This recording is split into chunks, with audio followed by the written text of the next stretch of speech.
So at the end of issue 41 of Mighty Morphin Power Rangers, we learn that the Blue Ambassador of the Morphin Master has been collecting all kinds of beings who have tapped into the Morphin grid, sealed in these dumpsters and urns, keeping them sealed away in a room, mostly because they don't want another Drakon on their hands.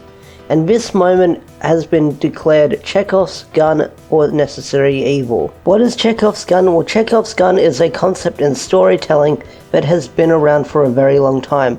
One way to describe it is, you've got a pistol hung on the wall in Act 1, and then in the following act it should be fired. So in this case we've got the dumpsters that we saw in the room, and then in the following acts we should be seeing those dumpsters and urns being used in future acts or in later points of the story, making them have some kind of payoff. If something like this doesn't have a payoff, it's usually called a MacGuffin. What is a MacGuffin? Well, a MacGuffin is an item that has been hyped up to have an important role in the story. The best example I can think of, and the early example I can think of growing up, is the GS ball in Pokemon. Now, the GS ball was meant to be some sort of really important item that would have a role in the Pokemon anime storyline, and they did have a role for it in the Pokemon anime storyline. Ash would eventually find a Celebi and travel back in time. But this idea was later scrapped in the anime TV series, and the Celebi concept was later pushed forward for the 4th movie, scrapping the idea of the GS ball, hoping that the viewers would forget about it. Now back to the Power Rangers talk. So the main question is, who is the real villain of Necessary Evil? We know Dayne is going to be a main antagonist in some sort of way, along with Lord Zedd. And then we've got the Blue Morphin Master Ambassador. He seems to have his head straight on so far, and he seems to be some sort of hero that wants to fix time. That's why he's recruited the Free Rangers to be the Omega Rangers, because he wants them to fix the mistakes that had the big consequences that was in Shattered Grid. And we're sort of getting hints and teasers of what their plan was before Necessary Evil actually started, because one of the variant covers is following the events quickly after Shattered Grid where the timeline was fixed. And you see the 3 ambassadors all talking to one another, and they want to make sure this never happens again. So they have something planned, and the way these covers are spread out, they're very vague and they're not very clear, but you know that something is going to go up. And if these issues go for like 11 covers or something, then you know that we're going to get to where we are from A to B, closing that bridge like I said in my review. So whatever's going on, I get the feeling we're going to have all those bridges closed in Go-Go, Mighty Morphin, and whatever's going on with these cover stories. Now let's talk about Chekhov's gun.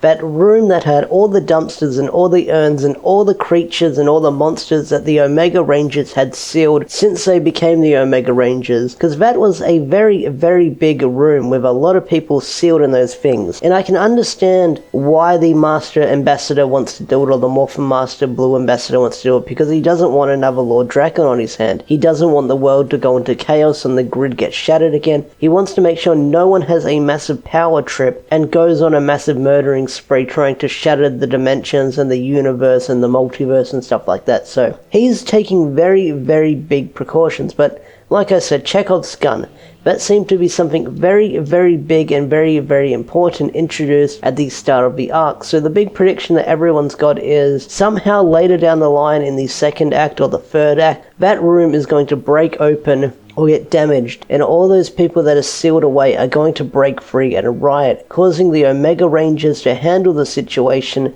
and take them all out. Or how about this for a plot twist? The Omega Ranger is capturing him and maybe using his own army to overthrow the Morphin Masters so they can take care, because the Morphin Masters didn't do anything when Lord Drakon was around. Neither did the ambassadors. They said, no, we're not going to help you, Zordon. I'm sure you can handle this on your own. And even the Morphin Masters sat back and did nothing. So maybe he's got some sort of plan to overthrow the other ambassadors or the Morphin Masters, who knows. But that room with all those dumpsters and urns, that's getting broken at the end of the arc. So are the 3 Morphin Master Ambassadors really evil? Are they the true antagonists of Necessary Evil? Are they not the main antagonists? Are they just gone crazy with power and they're not really that evil?